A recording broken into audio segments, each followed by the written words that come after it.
Party ఫిరాయింపు ఎమ్మెల్యేల కేసులో speaker ఇచ్చిన తీర్పు రాజకీయంగా తీవ్ర దుమారానికి దారితీసింది. బీఆర్ఎస్, బీజేపీ ఎమ్మెల్యేలు తీర్పును ఖండిస్తూ అసెంబ్లీ మీడియా పాయింట్ వద్ద మాట్లాడారు.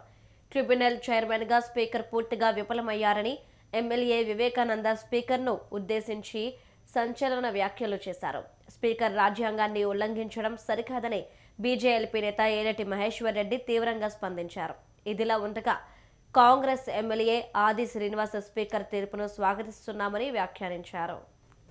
ఈరోజు ఇదంతా అయిన తర్వాత కూడా ఈ 5 శాసనసభ్యుల యొక్క అనర్హత పిటిషన్ మేము ఇష్టమో దాన్ని డిస్మిస్ చేస్తూ ఒక్కొక్క చిన్నగా ఒక్కొక్క అర నిమిషం స్టేట్మెంట్ ఇచ్చేసి స్పీకర్ గారు, మరి ట్రిబ్యునల్ చైర్మన్గా వ్యవహరిస్తున్నటువంటి స్పీకర్ గారు మరి 5 సభ్యులది చదివి ఈ యొక్క శాసనసభ్యులు తన శాసనసభ్యత్వ సభ్యులుగా కొనసాగుతారు వాళ్ళ నియోజకవర్గం పేరు చెప్పి వారిపైన ఎలాంటి మరి ఏ కారణంతో చేస్తున్నారని ఇలాంటి చెప్పకుండా స్పష్టత ఇవ్వకుండా ఏ పార్టీ తరపున మరి కంటిన్యూ అవుతున్నా కూడా చెప్పకుండా జస్ట్ సింగిల్ లైన్ స్టేట్మెంట్ ఇచ్చేసి మరి ఆ ఒక జడ్జిమెంట్ కాపీని ఇవ్వమని చెప్తే మరి అప్లోడ్ చేస్తామని చెప్పినారు కానీ మా చేతికి ఇవ్వలేదు.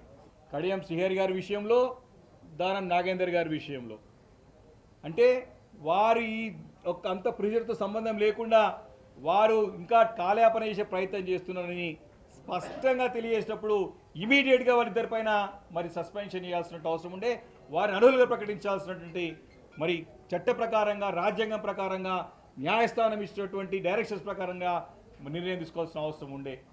అది అలాగనే పెండింగ్ పెట్టినారు. స్పీకర్ గారి నిర్ణయాన్ని స్వాగతిస్తూ ఉన్నాము. స్పీకర్ గారు తన ముందున్నటువంటి వాదనలు, ఇరుపక్షాలకు సంబంధించినటువంటి వాదనలు, బీఆర్ఎస్ పార్టీకి సంబంధించినటువంటి వారివి కూడా విని వారు తీసుకున్నటువంటి నిర్ణయానికి ఈరోజు కట్టుబడి ఉండవలసినటువంటి సందర్భం. టీడీపీ అభ్యర్థిగా గెలుపొందినటువంటి తలసాని శ్రీనివాస్ యాదవ్ని ఏకంగా క్యాబినెట్లో చేర్చుకున్నటువంటి సందర్భం మర్చిపోయారా? సబితా ఇంద్రారెడ్డి గారు కాంగ్రెస్ పార్టీ అభ్యర్థిగా గెలుపొందినటువంటి వారిని కేబినెట్లో చేర్చుకున్న అంశాన్ని మర్చిపోయారా? 38 మంది శాసనసభ్యులు పార్టీ ఫిరాయింపులుగా 10 ఏళ్లలో మీరు విచ్చలవిడిగా అవకాశం కల్పించినటువంటి మీరు ఈరోజు ఈ ఫిరాయింపుల అంశంపై మాట్లాడడం అనేది ఓ విడ్డూరంగా ఉందన్నమాట. సందర్భంగా మీరు చెప్పేటువంటి ప్రయత్నం ప్రజానికానికి, ప్రజలకు తెలిసిన సందర్భంలో చెప్పే ప్రయత్నం చేస్తూ కేవలం 5 సభ్యుల విషయంలో మాత్రమే మీరు నిర్ణయించి మిగిలిన 5 పెండింగ్లో పెట్టడానికి కారణం ఏంటి?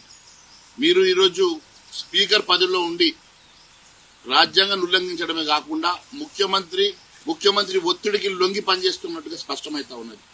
ఈరోజు మీరు కాంగ్రెస్ పార్టీ ఎమ్మెల్యేగా వ్యవహరిస్తున్నారు తప్ప స్పీకర్గా వ్యవహరించడం లేదు అని స్పష్టమవుతా ఉన్నది. నేను కోరుతా ఉన్నాను, రాజ్యాంగాన్ని పరిరక్షించాల్సినటువంటి ప్రభుత్వం, రాజ్యాంగాన్ని పరిరక్షించాల్సినటువంటి స్పీకర్ పదవిలో ఉన్నటువంటి మీరు ఎందుకోసం అని చెప్పి ఈ రకంగా మరి రాజ్యాంగాన్ని ఉల్లంఘిస్తా ఉన్నారో సమాధానం చెప్పాలని చెప్పి కోరుతా ఉన్నాం. మీరు రేపటిలోగా మిగిలిన 5 కూడా తీర్పును వెలువడించాల్సినటువంటి అవసరం ఉన్నది. ఖచ్చితంగా రేపటి లోపల మీరు తీర్పు వెలువడించకుంటే సుప్రీంకోర్టు చేసినటువంటి ఘాటైనటువంటి వ్యాఖ్యలకు మరి రేపు ఎల్లుండి వచ్చేటువంటి సుప్రీంకోర్టులో మరి దీని మీద వాదన ఉన్న సందర్భంగా ఖచ్చితంగా రేపటి లోపల మీరు మిగిలిన 5 మీద కూడా స్పష్టత ఇవ్వాలా. తెలంగాణ స్పీకర్ నిర్ణయము పార్టీ ఫిరాయింపుల సంబంధించినటువంటి ఎమ్మెల్యేల పైన ఇది రాజ్యాంగ వ్యతిరేకమైనటువంటి నిర్ణయం. ఏ పార్టీ అయితే రాజ్యాంగాన్ని కాపాడుతామని చెప్పి మాట్లాడే పార్టీ ఈరోజు రాజ్యాంగ సంస్థ, రాజ్యాంగ వ్యవస్థ అయినటువంటి స్పీకర్ని కూడా వారు ఇన్ఫ్లుయెన్స్ చేసి ఈరోజు స్పీకర్ని కూడా సరైనటువంటి నిర్ణయము, రాజ్యాంగబద్ధమైన నిర్ణయం తీసుకోకుండా చేసింది కాంగ్రెస్ పార్టీ, కాంగ్రెస్ ప్రభుత్వం. స్పీకర్ నిర్ణయము రాజ్యాంగ వ్యతిరేకం. బహిరంగంగా ఏ పార్టీ నాయకుడైతే పార్టీ ఫిరాయింపు చట్టం తీసుకువచ్చారో ఆ పార్టీ నాయకుడికే గౌరవం ఇవ్వకుండా, ఏ రాజ్యాంగ పుస్తకం అయితే పట్టుకొని జేబులో పెట్టుకొని దేశమంతా తిరుగుతున్నాడు ఆ రాజ్యాంగాన్ని గౌరవం ఇవ్వకుండా, ఏ రాజ్యాంగ వ్యవస్థ స్పీకరు రాజ్యాంగాన్ని కట్టుబడి ఉండాల్సినటువంటి స్పీకర్ని కూడా ఈరోజు మీరు ఇన్ఫ్లుయెన్స్ చేసి